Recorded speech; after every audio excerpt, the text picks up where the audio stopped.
What's up YouTube? It's Todd Horst here with Tasty Tracker. You can see I've moved into my basement with everybody working from home now. My wife was kind enough to make me a desk instead of, continuing to sit out in my sunroom. So that's the new sort of background. I'm in a storage area, but at least I have my own working space now, which is nice. So apologies if you hear my family and my dogs walking on the floor above me. Anyway, you can see my account is up $49. Don't think that means anything. Basically, there's almost no value in any of my current positions. So if the market moves up, I'll make a couple bucks, but it's hovering in the 920 to 970 sort of range for the past, 2 weeks. I've only put one position on, which if you looked at the comment on my last video, I had made a comment there and I published it in Tasty Tracker, so you could see it right when I made it. I'm still working on the email alerts. Let me change that spelling. There we go. I'm working on the email alerts. That's actually tougher than I thought, because I'm trying to make it robust enough to handle hundreds and thousands of emails. So while I can do it pretty simply with just sending out a couple emails, to make it reliable and scalable is requiring more work. But anyway, I can show you that then in a minute. So the only thing I really wanted to talk about is why I haven't been doing that much on the stock market. So my first bullet point there is, if you're buying calls, the IV is high, and so when the IV goes down, which it will in the coming weeks and maybe month or two, but the volatility will not stay around, obviously, and high IV to low IV transition is bad for any bought calls or puts. So if you buy a call right now, if and when the IV does go down, you'll get IV crush. It may not, the market in general might not snap back and IV might not plummet, but generally that's sort of a sticky position where if I buy calls, the only way I'm going to buy them is if they're very far out. So I have some for September, and then I have some for March of next year. Okay, similarly, buying puts, IV is high, so if we get that drop in IV, those are going to get crushed. The other thing is, you don't really know when the bottom is going to come. Is it today? Is it tomorrow? Is it a week from now? So my fear there is that I buy a put, and then all of a sudden tomorrow it gets released that they do actually have something that can work to treat the virus. And we've heard a bunch of different things, whether it's things that they have existing that will work with it, things that are in development vaccine wise, and then treatment wise. All three areas are of course being looked at simultaneously, and the whole world is behind this. So I don't really want to continue to bet on things going down and down and down and down. There has to be a bottom at some point. At this point, since we're already at 240 in SPY, and we've been sort of hanging around there all week, I wouldn't necessarily be surprised if we drop the whole way down to 2, although hopefully this is the bottom. Okay, so I feel more comfortable buying calls that are longer term, but the IV could really hurt those. I don't feel comfortable buying puts because I don't know when the bottom is and when the IV is going to go down. So those are the two buying options. If I was going to selling a call spread, the contraction in IV would benefit us. But when you sell a call spread, you want the market to go down. So that goes back to me not knowing where the bottom is. And you can give yourself a little bit of a buffer range when you're selling a call spread. Is pretty common, and how I normally do it. However, if we get a snap back in price where it jumps up a healthy percentage, say there's a short squeeze kind of deal going on, then we could totally blow through our sold call strike. The other thing is with the spreads, the bid-ask spread is so wide that you don't really know where you're going to get filled at. And even though it appears like you could get a good fill, it will sit there and sit there and sit there, not fill. And so till you get to a price that it will fill, it's not as good as a position as it seemed at first glance.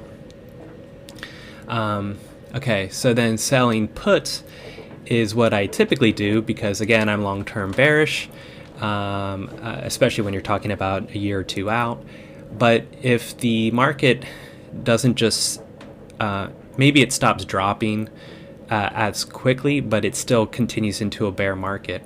And now we've got a whole bunch of put spreads sold, then we're going to lose our entire account.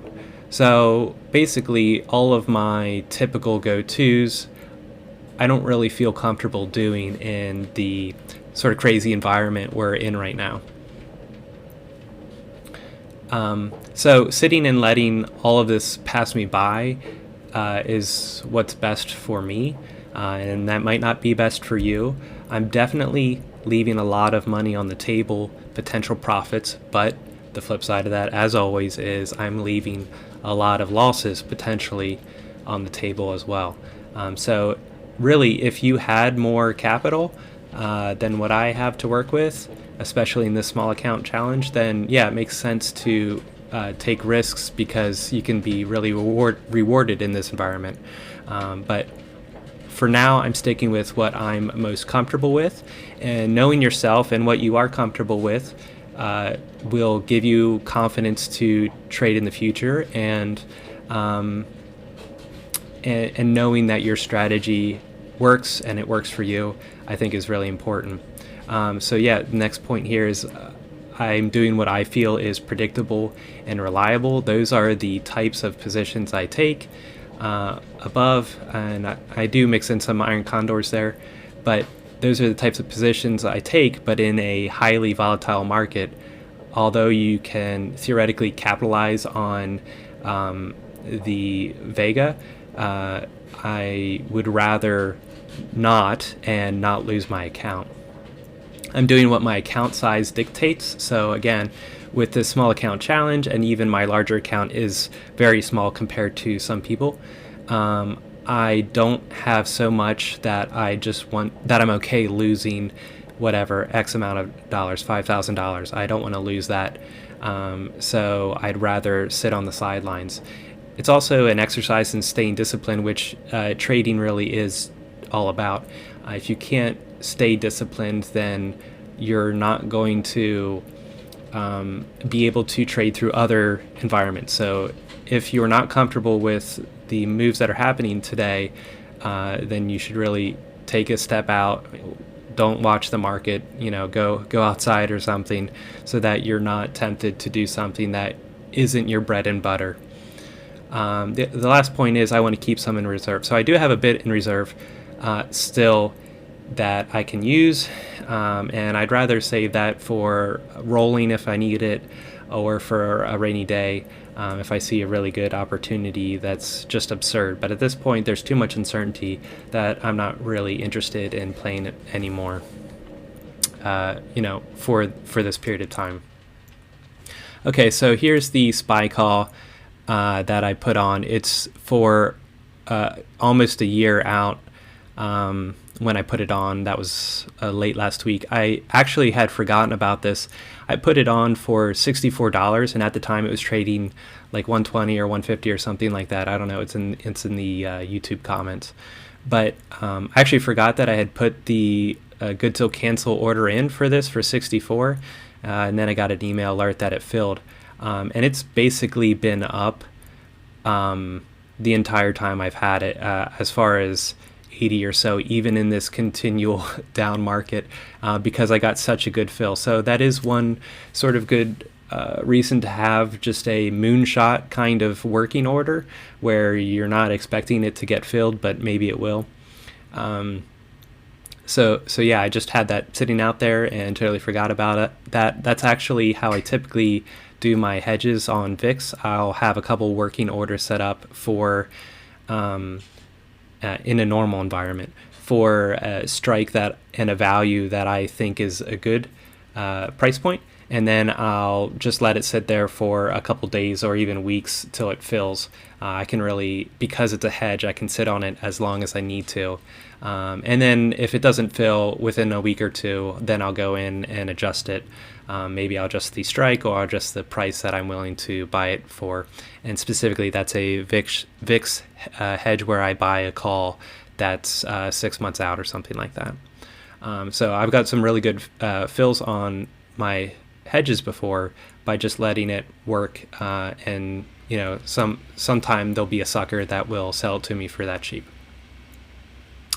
But yeah, so that's really the only change. As you can see, right now the value of this account is 900. What did I say it was? 970. Yeah.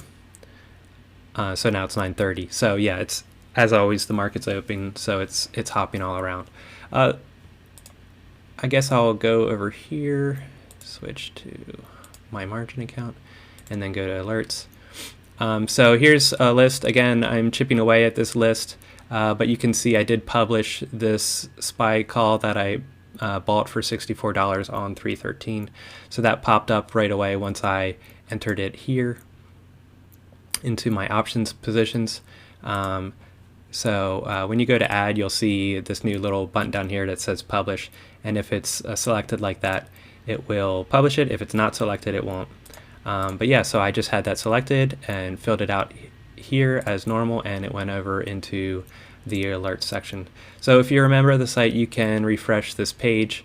You will see junk here as I'm playing with my alerting system, which currently nobody can get emails but me. But of course, I'll release that soon. Anyway, that's it. I hope everybody has a good week and are staying healthy, and stay safe. And hopefully you make some money off of this market. Thanks, guys.